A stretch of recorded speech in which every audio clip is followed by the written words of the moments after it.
Hello everyone, welcome back to another video. Today I'll show you how to get TradingView API key.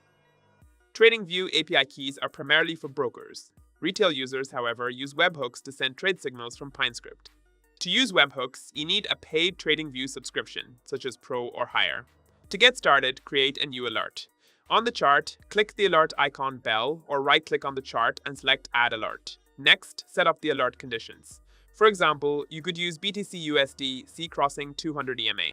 Adjust the frequency as needed, and configure the asset indicator and trigger logic to determine when the signal should activate.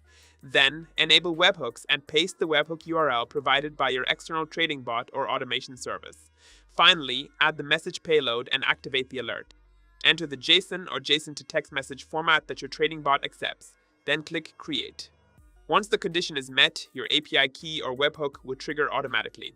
If you found this video helpful, don't forget to like and subscribe. Thanks for watching.